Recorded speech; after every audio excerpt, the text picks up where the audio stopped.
Hey yo, what's up? It's the world's greatest KIG63, and I'm arguing with Wild America right here. It's Block Party Action. Let's kick it.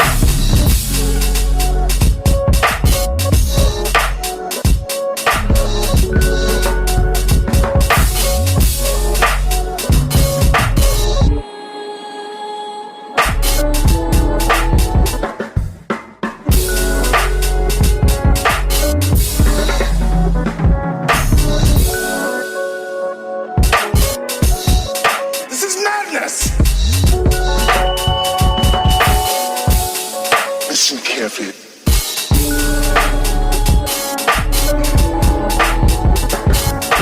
This is Sparta! All right, y'all. 927 presents Cats, Dogs, Frogs, and Hogs. I'm Wild America, and I'm here to argue with all of y'all. And today, straight from South Africa, she became an MC at the age of 16. This lyrical wordsmith / poet has been killing the hip hop game. She's an international brand ambassador. She's a voiceover character on Disney Plus. She is the hottest, keyword hottest Fahrenheit, female South African hip hop artist, period. And what's even crazier is she got a degree in media and anthropology. From Love and Hip Hop, y'all, South Africa, GiGi Lamayne. I love that intro. I always want to get credit for my intro. Listen, I've never heard anybody do it like that. Hey, you know what? That is my trait. If I don't give everything I have on the intro, I don't know where it's going. I'm gonna make sure I need to do a 30-second intro every time. Well, you know, I killed it. That was one of the quietest ones. I'll throw that out there. I mean, because, you know, there's no alcohol or anything. That kind of hyped that one up. So, you know, so I am really excited. The world, let me tell you how this works, okay? So yesterday, working on some painting, my buddy, DJ Q11, y'all know Q is always on this show. Q may be the biggest I'm Here to Argue podcast fan. If we was live and we're doing this remote on phone, he always chimes in every interview, say what's up. He like to hype his people up, and then he bounces and say, I got to get off so I can listen. So shout out to Q out here. So this is the 927 Mobile Cigar Lounge presents the I'm Here to Argue podcast, and we are live at Evolution Creation Studios in Greenville, G Vegas. We taking it up to G Vegas. This is season 3, episode 1. I was holding off on doing season 3 till next week, but when you get a call from DJ Q11, you got to do what you got to do, and look who he brought. I did not know that it was going to be GiGi Lamayne. Stop. I did not know. So y'all hear this accent? We blessed with this accent. This is going to be a pleasant interview. We about to hear this accent, and if I forget to ask a question, it's because I was listening to her talk. Oh, wow. And I lost my train of thought. Okay? I'm keeping it. So my first question is, Yeah. when did you decide that I want to be a hip-hop artist? I want to write. I want to go into this life. I want to get in that water. I want to jump in that fire with being in entertainment. You know what? It was actually a mistake. So I was actually in university, and there were these activations with a liquor brand that was there. And there was this huge competition, a contest where it was kind of like, if you could sing or you could rap or you could do spoken word, come onto the library lawns and, you know, drop your 16 or like sing, whatever it is. And I was in between classes, so it was politics and media. And I decided that I was going to be 10 minutes late for my politics class. And I ran into this like caravan, and I did my 16. And all the guys who were there were just like, well, okay, this is like cold. I'm like, what does cold mean? Yes. Like, what's going on? And 3 weeks later, I got a call. And they were like, you know what, you've been selected for this thing. The prize is that you get to be at Ultra Miami, and you also get your first management deal, and you get your song to basically get blown up across Southern Africa. And I didn't think I was going to win. And like I'm saying, it was my mistake, right? Oh, wow. And then a few weeks later, I got like voted into the top 3 out of like 50,000 people performed. And then I won. And I was just like, what is going on? I won. And I just remember my mom saying to me, you know what, I still want that degree to come home because you'll be the first graduates in the family. But you can do music all you like. We're okay with that. And yeah, like I'm saying, it was a big mistake. And then coming back from Miami, everyone kind of knows who you are at the airports and just in university. And I just stayed true to myself. I was just like, I'm going to finish. I really want this degree for my mom and for myself. Finish that. And I became a superstar in South Africa. Superstar is the word. Superstar is the word. Key word. Let me ask you this. Yeah.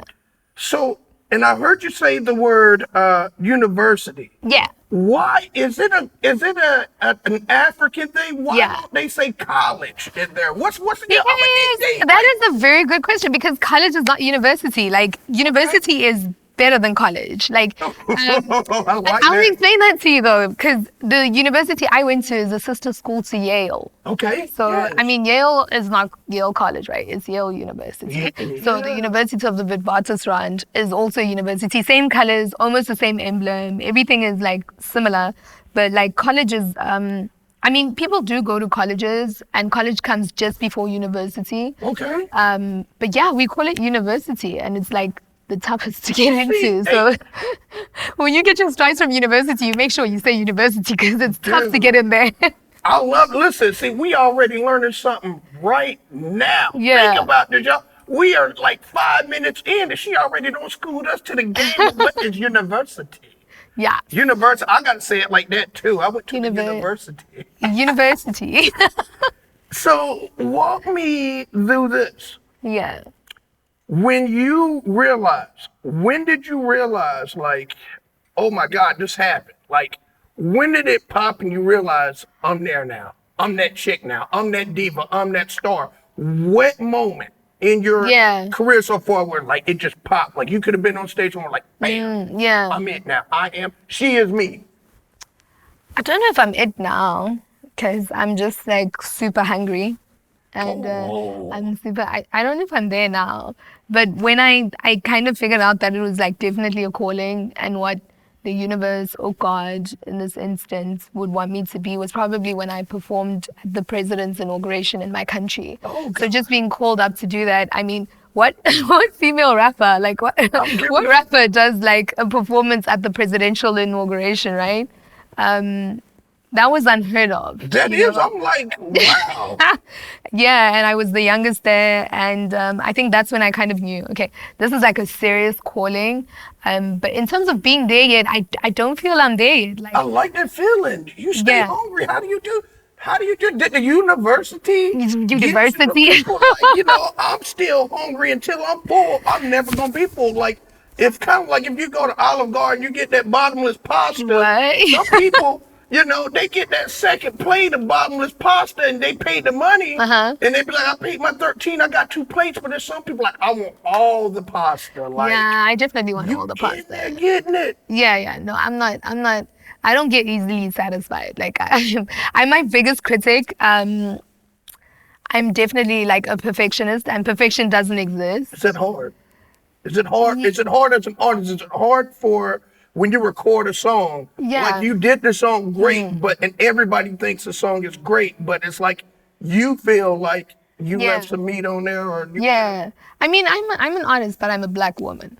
I love that. And for me, Black woman comes before artist. So with everything I do, I know that there are like a lot of young women on my social media who look to me to be able to deliver. And I think that's why I remain hungry, because there's so many girls looking for a plan, looking for a way out, looking for how to do things, how to start their next business. And because we don't have that many like women, especially in the African context, who are like really pushing, boundaries, myself and like quite a few amazing women know that we've probably been called to do that. So I think the hunger definitely comes from like even the young girls around us who are like, it almost feels like a what next situation. Like, what are we doing next? Like, okay, are we doing this now? Some of us are going to try and become artists. We're going to get into studio. We're not going to fall into weird ways of making money. We're going to do the right thing, and we're going to, thrive on the fact that we have you to look up to. And I mean, I've got amazing women around me still in Africa. Like, I'm not the only one.